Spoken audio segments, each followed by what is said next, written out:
Boom, and we are live on Pure FM. You are listening to Current Affairs and Overshares live on a Thursday afternoon with Billy Thomas and Chloe Brewster. How are you today, Chloe? I'm good. How are you? I'm good. I feel like I'm doing a bit better than you today. I feel like you're a little bit fragile, shall we say? I'm a little bit fragile. You know, Purple Wednesday went a little bit too well yesterday, I think. Good night? It was a good night. My theme was your younger self, so all night I was wearing just a picture of little me, which worryingly I've lost. I don't know where the picture of little me that I was wearing around my neck has gone. I wonder if anyone's adopted her. I'd like to know. I know what those bodyguards are like.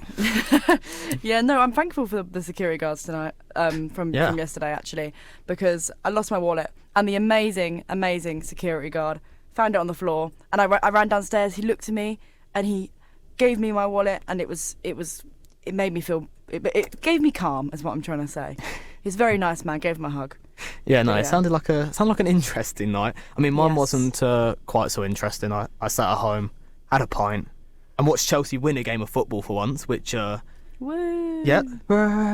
And also, you would have heard last week that I was trying to get a ticket to a Chelsea game and was unsuccessful, so I wasn't in the best mood. But I can reveal good news. I have a ticket to a Chelsea game. I can finally be back on the road after going. I literally went to, I think I went to 30 games on my gap year, and then uni sort of got in the way of it all.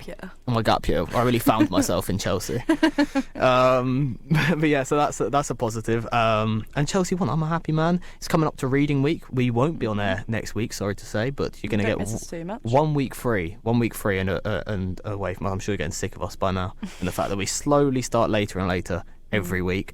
It's rainy weather here in Portsmouth. We're getting ready for later. We're going out for Billy's birthday later, aren't we? Yes. Well, I've told them that we're going out for my birthday. They have no choice but to celebrate it. Yeah, you just put that label on it. We wanted to go to the pub, and Billy said, "Well, I want a birthday party." Yeah, I want something to do. So, I've never done anything for my birthday, so I feel like it's about time I did something. You've never done anything for your birthday? I never had a birthday party or anything. You've never had a birthday party? No. Oh, no, I've Billy. I mean, my parents. See, my parents are going to be listening going, we take you out for meals. Okay, they take me out for a meal sometimes for my birthday. But we never do anything like majorly as like a large family. And I never do anything with my mates. Because I feel like that's just how it is. I never, actually, I was about to say I've never got a present from any of my mates. But during lockdown, I got a present from one of my mates. So what was the present? I got a really nice card from the girls in my sixth form. From just from the girls in your sixth form? Come on, guys don't do presents. I thought all the girls in your sixth form just had a joint birthday present just for you. Well, there are about like 6 of them. They all got me a card, and they got me a box of chocolates as well and a bottle of beer. And you know what? That really meant a lot. In fact, I've still got the card in my room because I was like, first ever birthday present.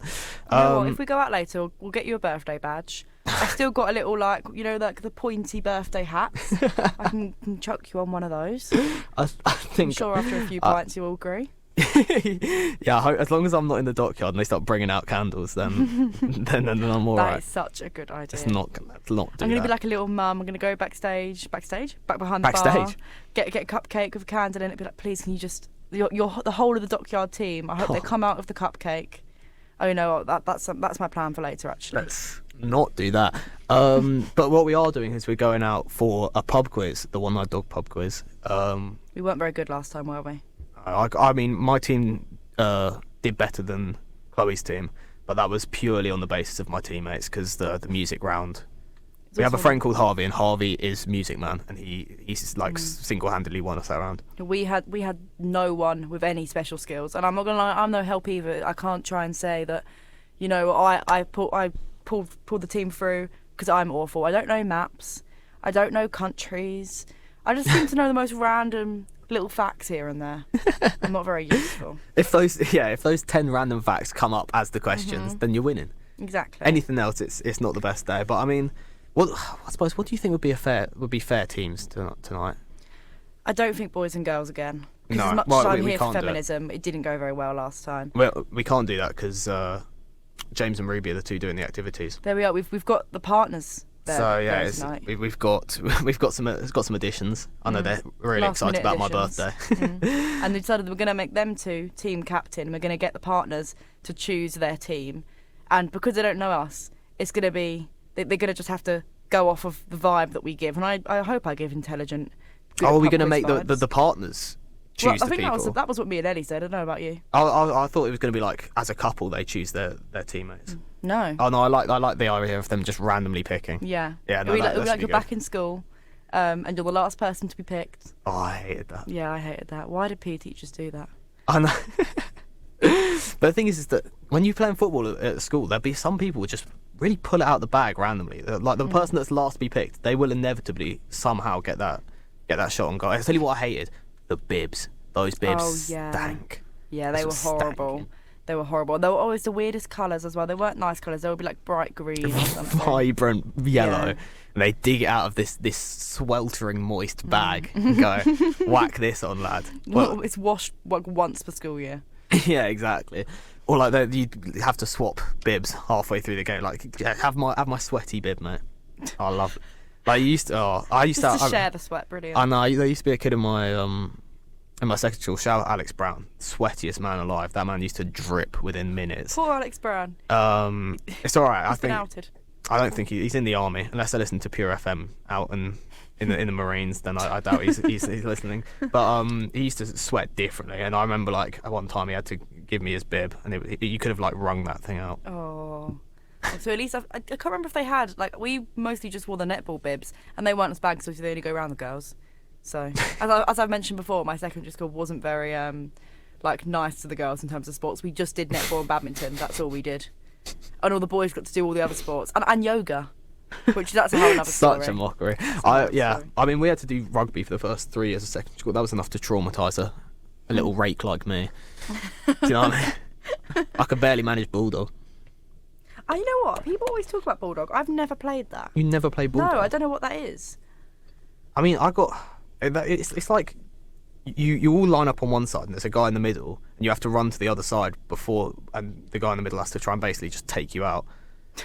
And then anyone that he takes out joins him in the middle. So like by the end there's like one poor guy that has to run past 20 dudes. So I was always tactical about bulldog. I'd go past the first few rounds to the point where it wasn't embarrassing, and then I'd deliberately lose so I didn't have to face like 20 people on my own. But you wouldn't stand much of a chance. Wow. I mean, I did once get offered a place in the school rugby D team. D team? And I politely rejected out of principle. I was an insult on my character. You had enough people in your secondary school to have 4 rugby teams. Everyone got offered a place in the rugby team. I was in the D team, which unsurprisingly was the lowest of the teams. It was the lowest. I think they just looked at me and thought maybe I wasn't built for rugby. Were you in like your PE like top like A class or B class? Don't know if you had that, but we had like people good at PE, people who just got put off into the other one. No, we didn't have that. Everyone got lumped in together. But sometimes, like by the end of the secondary school, there were like, okay, so the options for sport is you can do football or rugby. And then they'd like look over at the group of people in the corner, staring at a wall, and they'll be like, or you can do ping pong, and they're like, hey. So I think they did like give out like I used to do bowls for sport. You used to do bowls. Bowls. We used to walk to the bowls green. You had a bowl. That is so Eastbourne. You had a bowls green. It was right next door. It was in the park next door. Head down to the bowls green, play some bowls. That was much more my sort of thing. Yeah, no, I rejected the rugby D team because I looked at some of the names on it, and it wasn't to my liking. I mean, let's just say I was the only one on that team that wasn't getting extra time in the exams, and I was not prepared to be playing rugby at that level. Even though, actually, looking back on it, I feel like it would have been quite entertaining. Yeah, I think that would have been entertaining. When I have a kid, I'd hope they play rugby. Get them into rugby. A boy. Well, we're going to get them going into rugby as well. You want your child to go into rugby? You want your child to be a rugby lad? The other week when I went home, my brother's on a rugby team at home, and we went and watched rugby. It was quite nice. It was just like, it's just a way to spend your Sunday morning. You get like a coffee, go watch your son just absolutely obliterate other players. Like, I quite like it. As long as you don't have to hear about the rugby socials that your son will go to. But then at least they'll be normal. Do you know what I mean? Like they'll be sociabled. I think I'd rather my son be antisocial than a rugby socials. There we go. There's our differences. I'd quite like a rugby lad son. Wow. Okay. Well, we'll have to talk. Billy would rather have like a. Here we go. Like bookworm son. A bookworm son. Yeah, you would. A poet son. A poet. Well, that's what they would be. Not that I don't do that. Basically, kids these days it's an interesting. You can tell we had no plan for this this Overshares intro. We're going random here. Hear me out here, because we're talking about sport at school, but another big issue at school is to do with male role models and the segue. influencers. Oh, you know the segue doesn't work as well when you've got someone in the background going, "Oh, segue." I was impressed. Anyway, sorry. But there's a lot of controversy over the lack of male role models in school, and there's been a lot of discourse over how people like Andrew Tate have become very famous as influencers towards young children. Something that, whether you agree with his views or not, is something that's definitely happened over the past year or two. You certainly see a lot of it on TikTok, on social media, and a lot of people that definitely agree with what he says. Labour have announced, or the Shadow Education Secretary, Bridget Phillipson, has announced a plan, their plan for when they get in government, as to how to counter this, because their plan is they're going to train young influencers to go against Andrew Tate. So what they're going to do is they're going to develop the role models in schools to counterbalance what Andrew Tate says. And Andrew Tate... Influencer training in school. Yeah, basically their plan is to create sort of leaders in school. I think they mean like low level, like prefects and stuff like that, and then build the prefects and that up into being like better role models, and then encourage these role models to eventually go on to be online influencers and basically spit some facts, and hopefully they hope that the children will see that as much better than Andrew Tate. I mean, Andrew Tate is a fairly, I think, I was going to say divisive figure, but I feel like a majority do hold the same view of him. He has 8.9 million followers on X, formerly Twitter.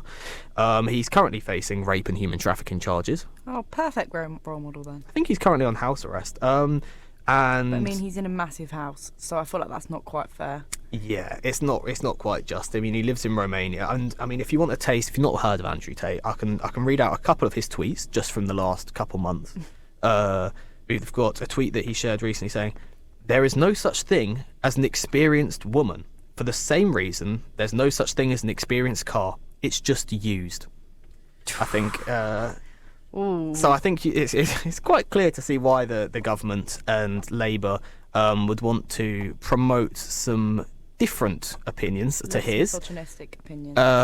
About from male role models, and I do agree that there definitely need to be more male influencers that do a good job of actually, telling males how to do it, because there's a lot of male influencers, but I don't suppose they don't really sort of spread a message to young people. It's more like just entertaining videos, entertaining whatever. It's not really sending out a message to the people that will be listening and that might learn from them.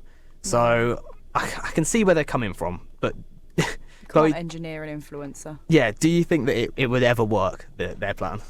I don't think it would work, no. I also think it should be down to parents to educate their sons, not male influencers online. If we've really got to the point where parents need to have male role models online for their children, instead of just educating their children to basically just not have misogynistic views, I think it's a very, very sad just idea, I think. But I guess there's no negatives of it. So I mean, it's a good idea. I think it seems like the idea of a 45-year-old plus load of politicians thinking that's a brilliant idea. We'll engineer a few good influencers. Yeah, we'll just create some. Ask anyone of our age group, and we will go, that is a weird plan. Yeah, and that isn't going to work. Yeah, exactly. I mean, I think obviously the sentiment of it is there, but I think that you just can't engineer an influencer. People would see through it straight away. What you need to hope, obviously, is you need to teach children these values well enough that they don't need these role models, or teach them in a way where the influencers that come through over the next few years already have these values instilled in them from the teaching they have got, and therefore will openly project that message without the need for training or being told to do it. It will just be a natural thing, and hopefully the next wave of male influencers will be a more accepting and open-minded one. I think that's fair to say. I think there'll always be people with loud voices shouting like horrible stuff on the internet. I think that's just how the internet is. Yeah. I think it is more of a case of trying to teach not just boys, just like anyone using the internet, especially old people using the internet, to ignore sort of like things like conspiracy theories, extreme views, or like basically read around topics or like widen their thinking instead of taking in sort of messaging like that, extreme messaging. Agreed. I think it's a tough line to toe, because obviously it's hard to put into statistics social media and how many people see what and how many people believe certain things. But any conversation regarding the topic is a good conversation, I would say, and that's what we've contributed to on this radio show today. We're going to play you a song now. This is Pure FM. This is Current Affairs and Overshares, and this is Alanis Morissette, Ironic. Yeah.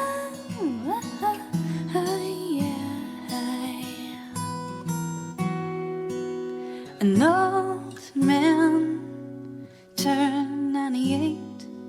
He won the lottery and died the next day.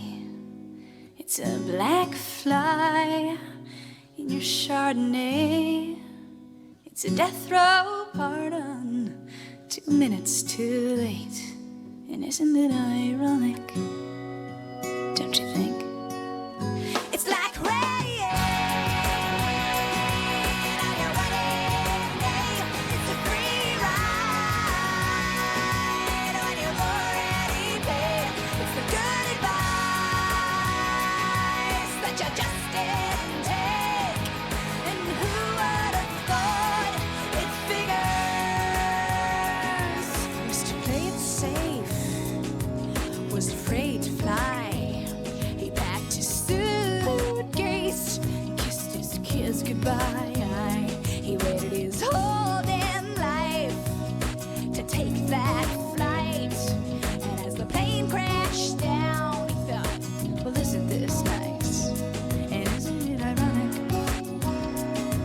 Don't you think? It's like rain on your wedding day.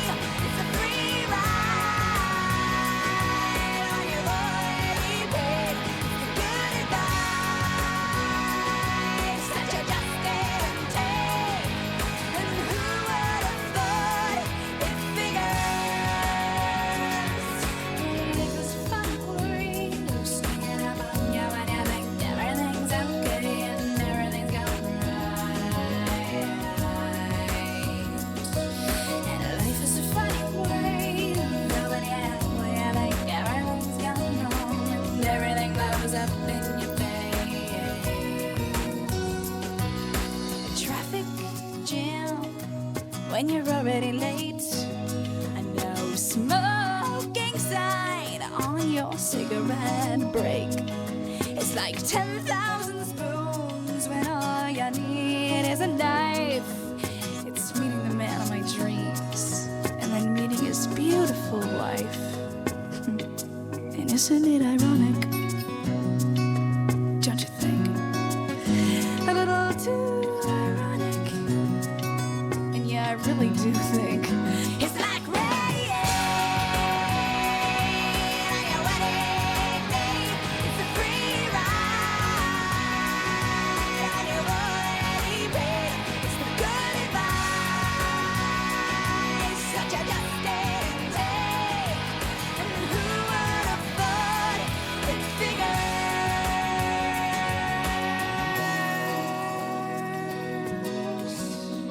And yeah, life is a funny way, sneaking up on you. Yeah, life is a funny, funny way of helping you out, helping you out.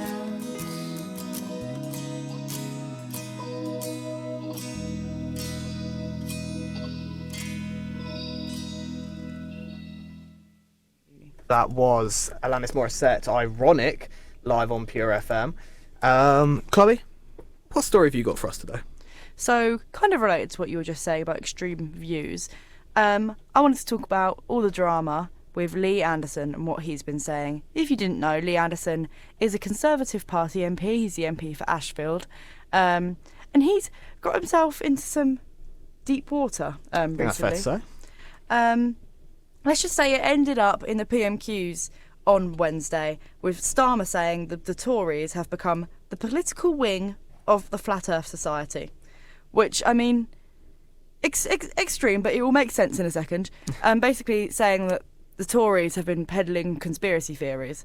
So Lee Anderson didn't quite... Well, I guess it is a conspiracy theory. I don't know.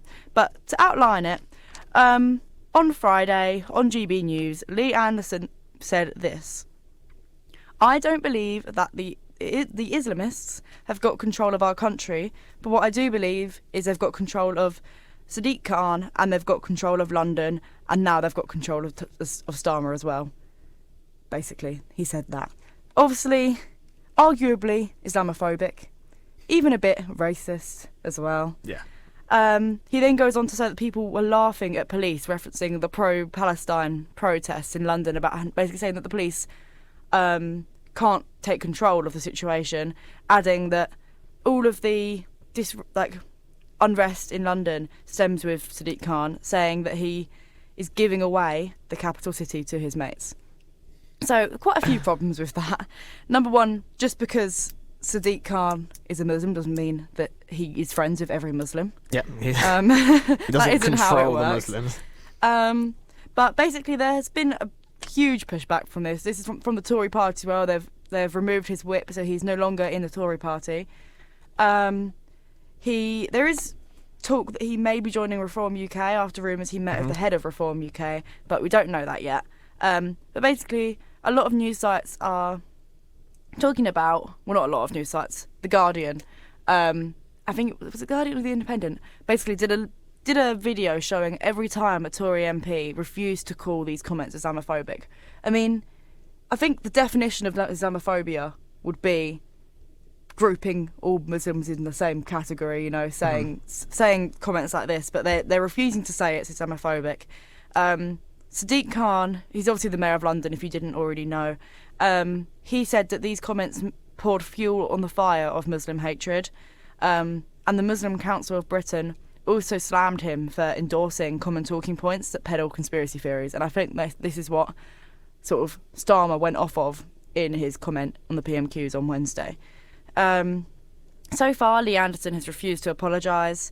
I think the Tories asked him to apologise. He said he wouldn't apologise, and that's when they removed his whip, which I don't understand how they could have possibly kept him in, even if he did apologise.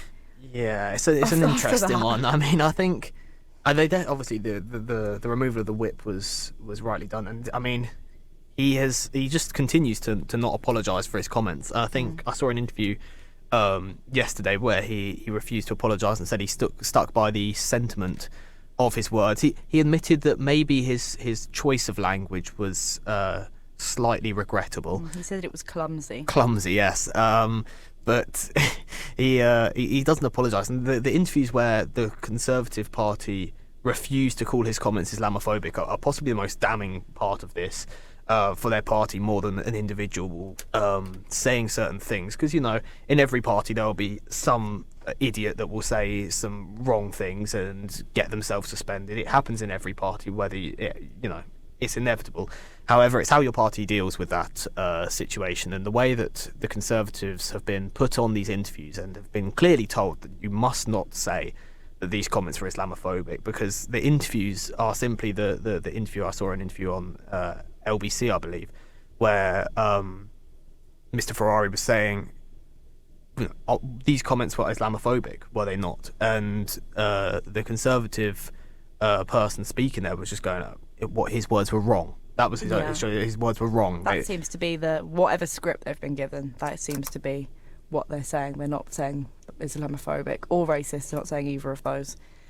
It was interesting, actually. The Guardian reported, I believe it was yesterday, that half of Tory members, in an opinion poll, said that Islam is a threat to agreed that Islam is a threat to the British way of life. That is double the proportion of the overall population who was asked the same thing, which is that is pretty mad statistics, don't you think? Yeah, I mean, these sort of statistics I never like, but also the polls and the way the questions are worded can often skew the results of the polls, because there was an experiment done the other day where they did 2 separate surveys to an equal amount of people and the same sort of demographic of people, but the questions were worded differently. So I can't remember exactly the topic, but it would be like, would you agree that this sounds a little bit suspicious? And most people go, oh yeah, it does. And then like ask questions that would sort of enforce an idea or an opinion. And then the final question would be, so do you support this? And 60% said yes. And then in the other survey, they asked questions that sort of hinted towards the opposite opinion. And then the final question was the same, do you support it? But 60% said no.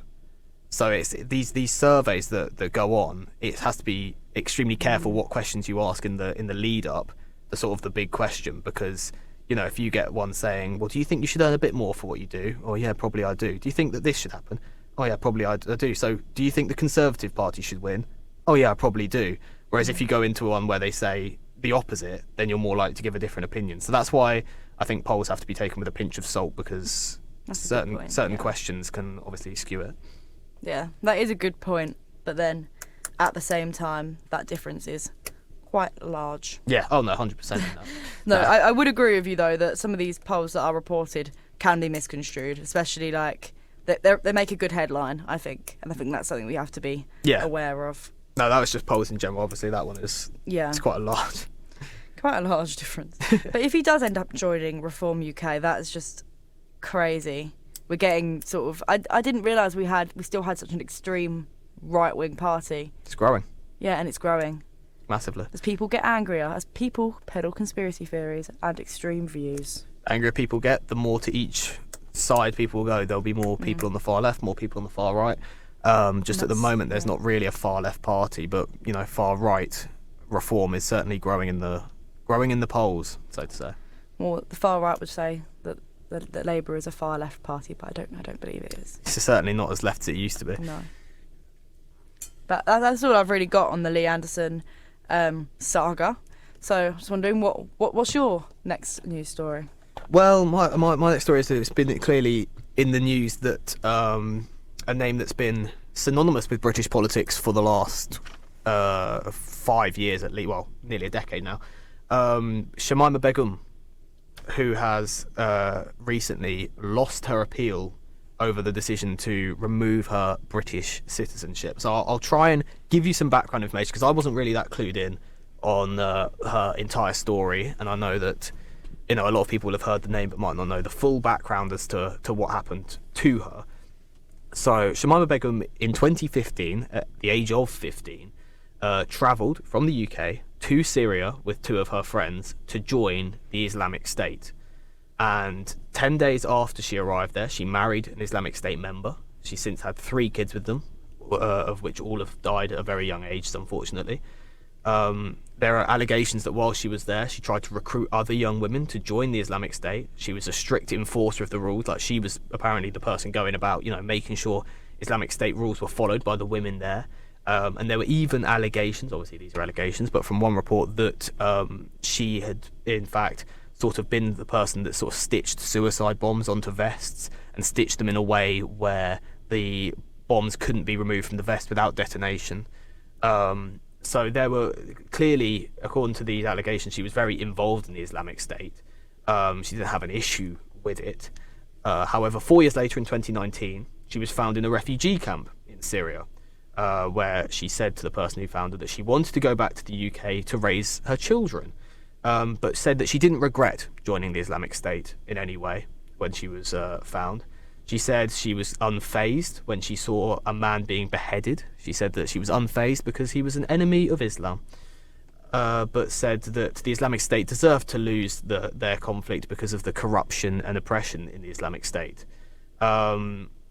She was then interviewed by the BBC, and she asked for forgiveness, saying that I still hold some British values, but showed very little remorse for what she'd done, where she was, where she'd been, essentially. And it was as a result of that the Home Secretary at the time, Sajid Javid, said that he ordered her citizenship to be deprived from her, meaning she could no longer enter Britain. Her British citizenship had been removed from her. Okay. Now, this is where it all gets a bit technical, so seatbelts on. But the removal of her citizenship went against international law on the basis of removal of her British citizenship meant that she was then stateless. She didn't have a citizenship anywhere, which under international law you can't do. You can't remove someone's citizenship if it leaves you stateless. However, the British said that, well, she's Bangladeshi by birth, and so she should be able to get a Bangladeshi citizenship fine. So Britain said it's okay and removed her citizenship anyway.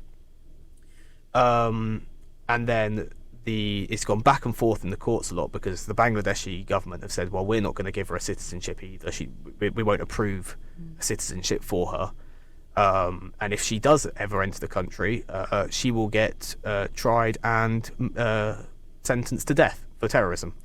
So she can't go to Bangladesh. She can't go to Bangladesh either. So she has been left stateless, which under international law is extremely questionable. And in the last few years, it's been going back and forth over whether she should be allowed a British citizenship and allowed back into Britain, with certain people, with the government saying, look at her track record of what she's done. She doesn't deserve a British citizenship. It's safer if she doesn't have one. Now, Jacob Rees-Mogg has recently come out with a statement, and you won't believe this, guys. Astronomically rare Jacob Rees-Mogg W. Because his statement on the matter is the following, and you're gonna have to bear with me because I don't say this lightly, but his comments were that she should be allowed a British citizenship so she can come to the UK, be arrested, and put in prison for the crimes that she has committed.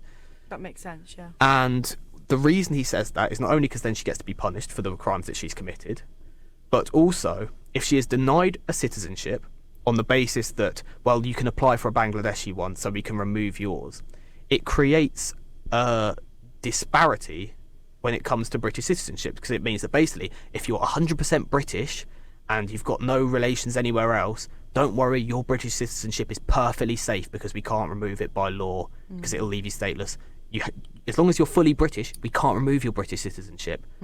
If you've got foreign family, if you might be a foreigner, then we can get rid of your citizenship at our own will and tell you to go back to the country. It goes against British values and send you wherever you want.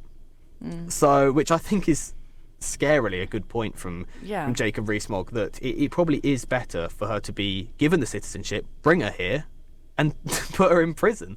Do you know what I mean? Rather than it's not. I think a lot of people think that if she got her citizenship, it'd be like, oh, well, just be swanning around. Welcome home, yeah. Because let's face it, South Sea Beach. We don't want Shamima Begum on South Sea Beach. We don't. She shouldn't be a free person given what she's done, even if it was at an adolescent age. But I think the idea of putting her in prison is a better idea than creating a sort of, bigger gap between how you get a British citizenship and the rights you have, under it. But that's makes sort of people with foreign family just be less of British citizens. Yeah, it makes you more vulnerable to having your citizenship removed. Essentially, it basically again puts traditional white British full-blood people, as they would say, at a safer spot with their citizenship than other people who may have a completely equal right to that citizenship.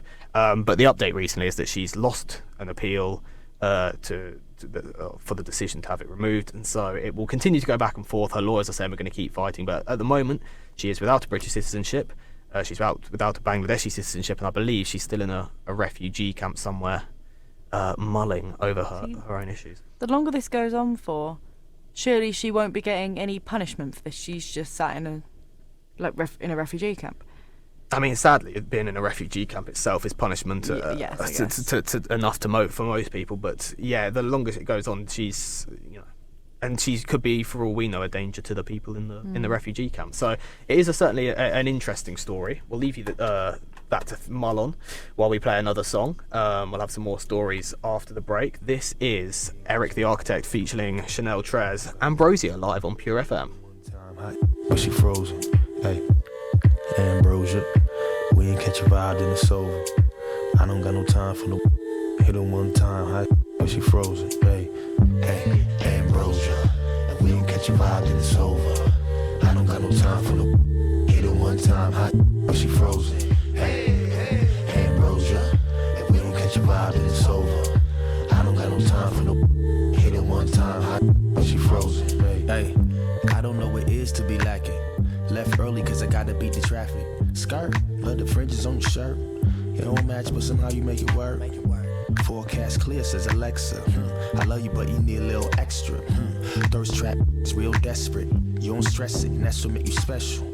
Little spurts of cologne for the dome. CDG habits, pop tag from the stove. Never full meal, silverware on the stove. You had a long night, trust I bring you back home. Made a good impression on you, that's a bad goal. Filled with petrol, drove, how the van go. Oh, so glow, give it to you like it's promo. Cause I'm a real but been a bold so. Hey, Ambrosia. If we don't catch a vibe, then it's over. I don't got no time for no. Hit it one time, hot, but she frozen. Hey, Ambrosia. If we don't catch a vibe, then it's over. I don't got no time for no. Hit it one time, hot, but she frozen. And she said, yeah, look over. 2 bombs, she a soldier. Yeah, this ain't in and out. You can eat the box here, don't take it out. What's up? A lot of questions. I like you better when you're messy. And till I find your spot. Pause the beat. Drop. Lean back like back in the day. She got a like back in the day. Remember them girls that used to walk around jelly shoes. First kiss. Back at the school. This could be my type. My main squeeze. Credential. Make you drop to your knees. Potential. Let me see what this could be. Ambrosia. If we don't catch a vibe, then it's over. I don't got no time for no. Hit it one time, but she frozen. Hey, Ambrosia. If we don't catch a vibe, then it's over. I don't got no time for no. Hit it one time, but she frozen. Hey.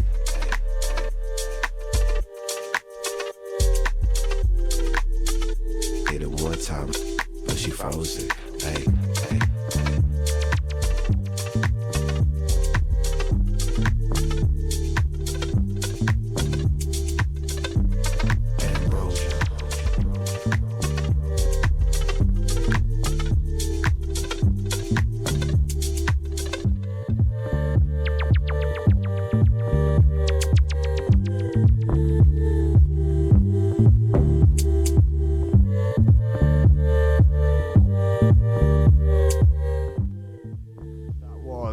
Eric the Architect with Ambrosia live on PureFM, and now we're gonna chill out a bit, I think, and we're gonna move on to some sort of more cheery satirical stories almost. If you've been on Twitter, there's been 2 things that have been going crazy on Twitter over the last 2 days, and it would be an injustice for us not to mention them, I feel, because they have just been so hilarious. It's been some of the funniest times I've ever had on Twitter looking at these things. And the first one is regarding Kate Middleton, because there's been a lot of speculation as to where she is. I will preface this by saying that the official statement from the palace is that after her surgery that she had, an abdominal surgery, we don't know any more on that surgery other than it was abdominal and it was non-cancerous, but after her surgery on January the 16th, she stayed in hospital for 2 weeks after the surgery. She's had her royal duties postponed, and she will not do any royal duties until at least the start of April. And the palace have said, though, that she's doing well. She's doing fine. However, the fact that she has not been seen since going into this hospital, there's no photo of her coming out of the hospital, there's no videos of her doing anything. She has not been seen since she left that, since she went into hospital on January 16th. She's completely unsighted. As well as this, Prince William has recently cancelled quite major appearance as a royal, citing a personal matter, which no further information, just a personal matter. It's quite a big thing he was going to do. He's supposed to be speaking at an event, and he had to cancel. And as well as that, Kate Middleton's sort of known for her public appearances. Like when she had her children, she was being photographed, standing outside the hospital at mere hours after giving birth, waving at everyone, saying hello. So the complete disappearance of this woman over the past month and a half has sent the internet into a rabbit hole of conspiracy theories. Mm-hmm. But really what set it off was not as such conspiracy theory, but a genuine report from a Spanish journalist This is just one Spanish journalist that is reporting this story, so make of it what you will, and obviously his story has been disregarded as ludicrous by the palace. But this Spanish reporter, Concha Calleja, has said that he has a source close to the royal household and has been told that her condition is way worse than they've let on, and that she has been placed in an induced medical coma. That Kate Middleton, the Princess of Wales, is in a coma, according to this report from Concha Calleja. And as a result of that, the internet's been swirling with what's happening. Is she okay? And it is a bit strange, I would say, that she's not been seen once. She's not like released a photo or a video going, "Hey up guys, it's me, Kate Middleton, I'm doing great." But she has been completely off the face of the earth. I mean, obviously I don't necessarily believe that she is in a medically induced coma, because this is just a one report from Spain saying that. However, after it got disregarded, this reporter doubled down. He said, "I reaffirm what I said and what I reported. Really? I fully trust my source," was his quote. So there is certainly someone telling this reporter that poor Kate's in a coma. But it remains to be seen where she is. And, you know, it'll probably be something where at the start of April she'll return to royal duties and be like, "I'm back, guys." "Yeah, I'm back." And everyone go, oh, maybe she wasn't in a coma. But it's certainly sent the internet spiralling as to where this been. People have been going, well, you know, could she be Banksy?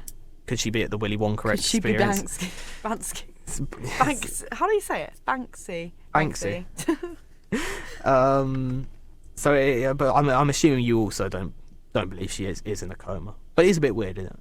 That is really strange. I mean, I hadn't noticed. I don't personally follow royal news. I wouldn't have noticed if you hadn't said that. If the internet hadn't said that she hadn't been around. But that is really strange. And the fact, what I find strange as well, that it's a Spanish journalist who's got connections in the palace. I think that's a bit random. Strange. Curious. A little bit curious. But no, I just think it's weird. And I find it funny, like the reaction of Twitter, and people saying, you know, she's gone on a road trip, maybe she's gone on a little world tour. Someone said she had a BBL. She had a BBL. That was one of the things. She said she's gonna strut back into the palace with a big old booty lift. But but yeah, I mean, a final point to add on it, because it's really a nothing story, but it has been going viral. But a lot of people have been commenting how in this time off she's had clearly to deal with some health issues, regardless of how serious they are. The press have very politely, they've given her as much privacy as she wants. They've not really reported on anything. You haven't seen much of it in the news. They've not really reported on it. They've not tried to find out where she is or what she's doing. They've let the amazing Princess of Wales recover. To which some people have been going, if, let's say, someone by the name of Meghan Markle was to have to take time off work due to medical issues, do you think that the Daily Mail and other broadsheet newspapers would be doing the same, or do you think that they would be hunting outside her house at every given opportunity, trying to take a photo of her, trying to see where she is and what she's doing? That's true, especially, I mean, there has been drama as well with basically Prince Harry. I think he went to court in London. I can't remember what it was, but basically they took away the security that he would have got if he was a working royal. And it is so true that if this was the other way around and it was Meghan Markle who had taken time off, I 100% would be seeing just hateful headlines. Where is Meghan hiding? Where is Meghan hiding? Yeah. Where has she gone? Who can we bully now? But no, in year 12 I did a EPQ, and my EPQ was on Meghan Markle. It was on the different ways that the British press treated Meghan Markle and Kate Middleton, interestingly enough. And with that, just with doing like a linguistic analysis of the way newspapers talk about the two different women, it was very clear to me that there are definitely like racial biases and also maybe class biases as well of the way they're both reported. And no, I do agree. I mean, it is a good thing, obviously, that Kate Middleton's been left to recover. Gone are the days hopefully gone are the days, you know, of like the Sun and News of the World chasing people down. So as they leave the hospital. So maybe it's a good thing she hasn't been filmed as she's leaving the hospital. Yeah, we wish the Princess of Wales well. We hope she's it really is having a great recovery. and that we'll see her back on royal duty, regardless of your opinion of the monarchy. We all want people to be well and happy, so hopefully she's doing good. But that was going viral on Twitter, and alongside it at the same time there were a lot of crossover posts, but there are a lot of posts about something else over these last couple of days, haven't there, Chloe? Yes, there has been the Willy Wonka drama. Which sounds a bit scary, to be honest. The Willy Wonka so drama. Good. It's so good. It's nightmare worthy, and that is what the people who visited this Glasgow immersive experience thought. They called it grim. That was the headline from The Independent. So this event, Billy's laughing over there. It's so funny. Okay, you carry on, but when you get to some point, there's one video from it that literally makes me like cry every time I see it. So yeah, it rocked the internet, just out of its pure dreadfulness. So the event, which had been advertised as a full Wonka experience, complete with a chocolate fountain, actors, an unbelievable, immersive Willy Wonka Charlie and the Chocolate Factory style set, ended in tearful kids, furious parents, and lots of funny memes. So basically there were images sort of circulating online of terrifying actors. Like when I say random actors and characters that aren't even in Willy Wonka, like just really rogue. There was one video of like a man dressed in all black with a silver. That video, man. It's too good. He's got like a silver mask on, and he's like hiding behind just like what looks like your standard bedroom mirror. And he like jumps out, and all you can hear is all the parents go, "Ooh," and the kids just screaming. It's so good. I think that character had been labelled as unknown. Yeah. No, they didn't even know what that character was. That's his character. I mean, first of all, they advertised it with just images, AI images. They just posted AI images of what it should look like. And then when they turned up, they just printed the AI images, put them on walls. It was in an abandoned warehouse. They told these actors they pay them 500 quid and they've not been paid yet. They gave them AI scripts. They wrote the scripts for their dialogue on AI, and then they this video of they created a villain. But they created a villain called The Unknown. This, as Chloe said, just this guy wearing a silver mask hiding behind a mirror. But the video where he comes out is so funny. It's so funny. I suggest you go if you haven't watched it already. I know you're gatekeeping it, but like, please go out and watch it, because the guy that's, I guess, is Willy Wonka in this. He goes, "What is that? It's the unknown." As this like just random guy comes out behind the mirror, and all the kids go, just "No, so AI." It's what is that? No, it's the unknown. Like, who is this guy? This guy's never been in Willy Wonka. You just created this man. There's one image that makes me laugh that is of just a poster of what was the advertising picture for it, and it's just this poster up on this just blank warehouse wall, and it's just so funny because it's not even like the size of the wall, like it's literally like a quarter of the wall. Oh, it's so bad. Also, there was no chocolate. Every child got a little half cup of lemonade and 2 jelly babies. The half cups are so funny. Half cups and 2 jelly babies. So on Twitter, some describe the grimness of it as effing outstanding, with others comparing the mess to Fire Festival. The Glasgow Fire Festival. People have already started a petition to reopen it. They want to go. It's so funny. The photo of the Oompa Loompa, I guess, with her green hair. Sorry, I'll let you do it. It's just so good though. You know, there's a photo that's just also one of the most viral photos. Is an image of a woman in a green wig, which when I had seen this, I didn't even realise it was meant to be an Oompa Loompa because she wasn't orange. Like, at least paint yourself orange. Do you know what I mean? She looks grey. She's as grey as a warehouse. She's got like this green wig that's like just rough looking, and she's at a table with what looks like secondary school chemistry class equipment. And I don't even remember that scene from Charlie and the Chocolate Factory. I don't remember the bit where Willy Wonka forces his depressive Oompa Loompas to make meth in his factory. Oh God. It's so good though. It's so funny. One person captioned the image, "Welcome to Lush," and saying she looks like she's been held, but like against her will. But then some people have also said that if you get scammed by AI images, you kind of possibly deserve it. If you've managed to if you've managed to see these images and think that sounds like a solid idea, this warehouse is definitely going to look good. Yeah. It's kind of your fault. And someone also said, how do you pay nearly £40 to bring your kids to somewhere that looks like they kidnap kids? Which again, very, very true. And you know what the most interesting part of this whole thing is? This activity, or whatever you call it, event, traumatic idea, was introduced by a group called the House of Illuminati. It was too good to be true. It was too good to be true. What? But they've released a statement saying they said it was like this because they were let down in many areas, and it seems like they didn't even try. They didn't even try to make it look good. And they're offering refunds to everyone. But it does make me think if this was a setup, as it's from the House of Illuminati. Someone said that what video. What is she cooking? No, someone said that the video of the guy jumping out. It was because of the House of Illuminati. They like to scare kids. So maybe the whole thing was just to scare kids in their weird Illuminati. Are you saying this is genuine Illuminati business? This is it could be Illuminati business. And I know we were criticising conspiracy theories earlier on in the show, but maybe Willy Wonka is the devil. What is that? It's the unknown.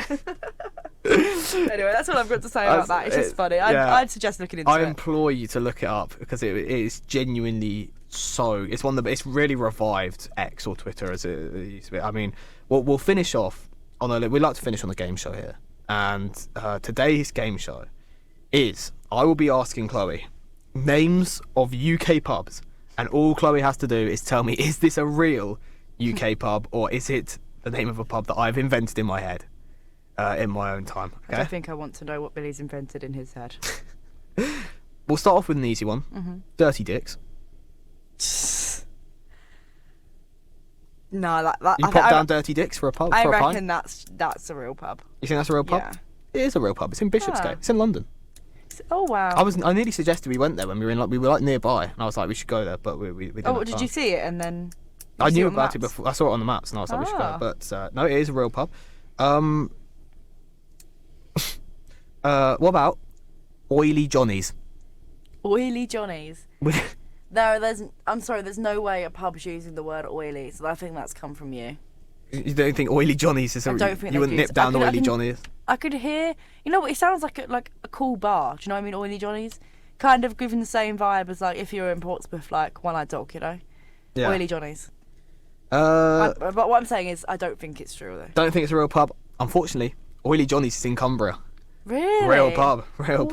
Why would you choose the word oily to associate with a pub? I feel like that's not very good marketing from them. Anyway. What about the Cock Fits Inn? Cock Fits Inn. Go down to the Cock Fits Inn. Yes, that's true, I reckon. You think the Cock Fits Inn? Yes. That's all me, baby. That's all me. The Cock Oh, Fits no. Inn is not a real pub. I thought that was too funny to have come from you. Do you know? Wow. I mean, we should preface it. There is a pub in Portsmouth, really close to where we live, called the Fawcett Inn, which is a crazy name for a pub. But that's not even made the list. What about? I've got one at home called Dirty Donkey. Dirty Donkey. That's quite nice. I like that. What about Two Hanging Balls? Two Hanging Balls. There's no way someone's named their pub that. No, I don't think you'd think of that. So I'm saying that is a pub. You think it is real? Yeah. So me, baby. Oh my god. You're rotten at this game. You're rotten. Oh, I'm so bad at it. How about the Polished Knob? That's real. The Polished Knob? I reckon that's real. I'm sure I've seen that. The Polished Knob is in You reckon you've seen it? The Polished Knob is in Yorkshire. Yes, it is a real pub. Ah. What about the Horny Vicar? Would you nip down the Horny Vicar? Have a pint? I reckon no, that can't be a real pub. No. No, that's not a real pub. Not real? Not real. That's correct. It's not a real pub. I was just saying, there's no way they could name a pub that. What about the Nobody Inn? Nobody Inn. Nobody in. The Nobody Oh, Inn. I love that. I love that. I don't care. I want it to be true. I hope there's a pub called the Nobody Inn. You'd be right. It's in Exeter. Ever heard down Exeter? You can go to the Nobody Inn. I'll do 2 more. So you've got a very long list over there. No, I won't do them all. I'll do 2 more. Penultimate one. The Urgent Member. The Urgent Member. No, you've made that up. Oh, you know Just by your little grin, you know I knew me you'd too made well. that up. And finally, the 3-legged mare. No, that's real. That must be real. Yeah, no, it's in York. It's in York. It's too good. Did you calculate the points on that one or? You got Dirty Dicks. You didn't get Oily Johnnies. You didn't get Cockfits in, or 2 hanging. But I think we'll say you got 3. We'll pluck a random out of thin air. We'll say you got 3. Have I been shortchanged? I think so. Anyway. Mate, I think you anyway, might have it's been. fine because later. I mean, I don't know if I'll be on your team with the pub quiz or not, but if I'm not, I'm sure I'll win. So. Yeah, either we're gonna absolutely smash it together, or you're going down. We'll see. We'll update in 2 weeks, guys. Update in 2 weeks. We'll play you a song as we finish off here today. Thank you for listening to another episode of Current Affairs and Overshares live on PureFM. Remember, we will not be here next week, but a week after that, we will be back after a 1 week hiatus. With double the news. We'll have so much to tell you. Get so excited. If you're listening and you're at the university, I hope you have a good reading week. If not, I just hope you enjoy a nice 2-week break from us. And we're going to play you out with Arctic Monkeys, Sculptures of Anything. Any final words, Chloe? See you later. Have a great week. See ya.